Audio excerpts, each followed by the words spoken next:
Welcome back to another Kimetsu no Yaiba review. Today is episode 9. I'm Justin.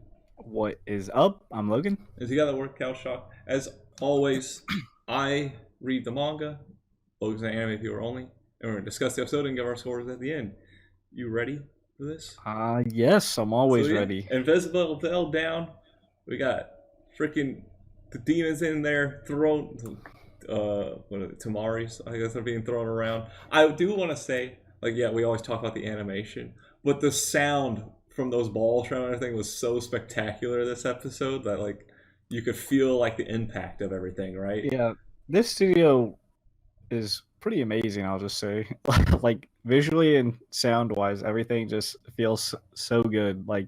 Most stuff, when you notice either something visually or audibly from an anime, it either means it's really bad or really good, and in this case it's just straight up amazing.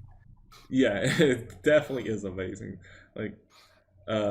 Yushiro getting his head blown off, dude, that caught me off guard so much, because I kind of forgot for a moment he was a demon, and I was like, oh my god, he just got murdered like that, instantly. But obviously he wasn't dead, but still, they didn't hold back. They were tearing off limbs, faces, heads, everything. Yeah, and we learned that they're of the 12 demon moons. So, demons that are considered close to Muzan. And obviously they have ranks here, so that proves they're not nobodies. We got in most shonens, there's the big boss and there's kind of the mini bosses, if you will. So we kind of got that here, which is nice, because if they all have unique designs and powers like these two, then I'm down for it. Yeah, and they kind of work in tandem together. As she's throwing the balls, the other guy can just control the direction of them. And he can basically control the direction of anything. He was just moving people around at his will and throwing them and stuff. It was pretty, yeah. They're quite a combo, I'll say. Yeah. I mean, especially when she rips out, she's like, "Oh, I have 6 arms, right? And 6 of these Tamaris." It's like, "Oh God, how am I gonna deal with this? Watch this one." And honestly, Tanjiro was like, "Hey, can I? These are close to Muzan, right? All right, I'm gonna extract their damn blood." It's like, I will do anything it takes to make sure I can save basically everyone. And as you said, you were hoping Nezuko was more involved in the fights, and as we see, she's definitely involved. She's kind of like a partner to Tanjiro, which is nice, which is kind of what I was hoping for. Not just, oh, you stay here, I'll protect you, all that. She's like, he's like, okay, you go for the one in the trees, I'll fight this one. So they do work together. I'm excited to see more of their teamwork. So yeah.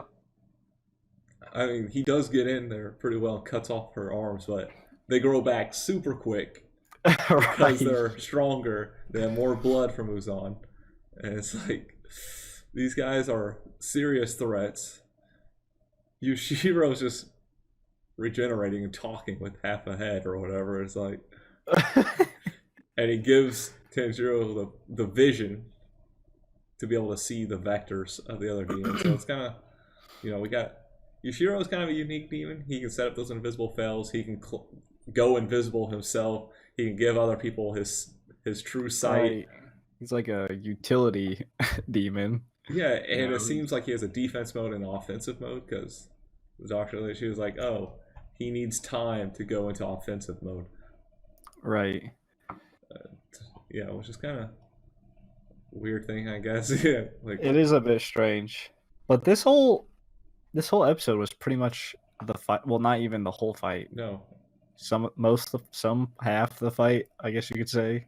Which I will say it's different pacing wise, because most episodes have been pretty high quick, but not necessarily bad. I do like how we're focusing on the fight, especially how it kind of, because throughout the fight, Tanjiro kind of has to not only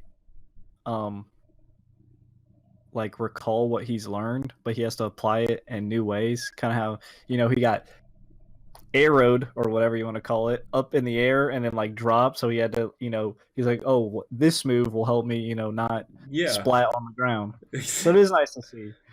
We even got slightly callbacks to the other moves he used like earlier and stuff. Like, and he's like, oh, if I combine them and stuff, it's like I'll be able to get to him because he's like, all right, I don't have to kill the guy using the arrows. The others are gonna have to fight the girl with the ball, and he's like, is to figure out how to just move in there and not get thrown around at will.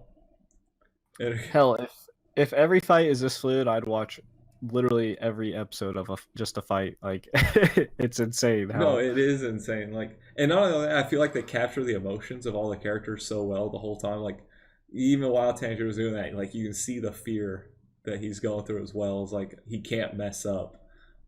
Right. It was like I Nezuko love the did. fight. Nezuko made a mistake. She tried kicking the ball. That was We did kind of learn Nezuko doesn't have quite the regenerative powers of others. Yeah, but that's. I mean, I would say it's probably because she doesn't feed on humans. That is true. She doesn't eat blood.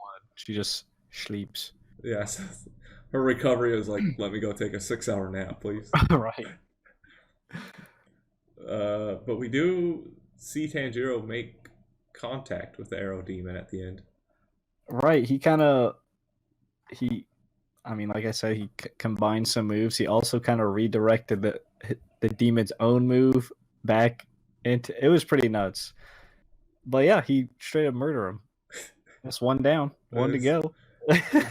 It's true. The other girl will not be able to change the direction of her balls as well now. So, right, if she can.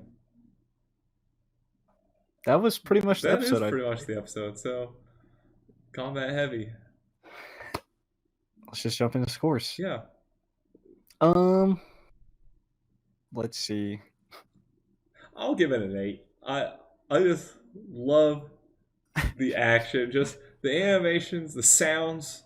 Like, I've never really paid too much attention to the sounds before, but this episode was just so noticeable, like how well done it was. Being able to capture the emotions of all the characters at all times, like to make it seem a little more so realistic and stuff. And yeah, it's just combat, I guess, but it's just so well done. It's just how it is. It's like it's carrying the story with it, and like whenever we get in these moments. Right. Yeah, I'll agree with the 8.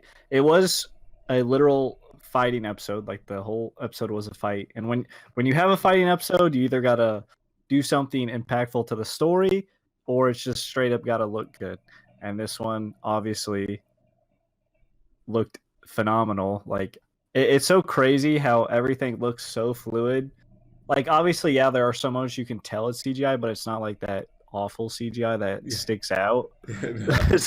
None of it really like sticks out. But like most of it, the whole water techniques, all those look. It's so crazy how good it looks. Like I still can't get over like how a show that doesn't seem extremely popular, I'll say, like not super up there, where like it has like everyone setting high expectations for it, but like they just come out and like, yeah, look what we can do. Look at all this amazing stuff. But yeah, the fight was amazing. We'll get more next episode, maybe, unless she runs away, which maybe could happen.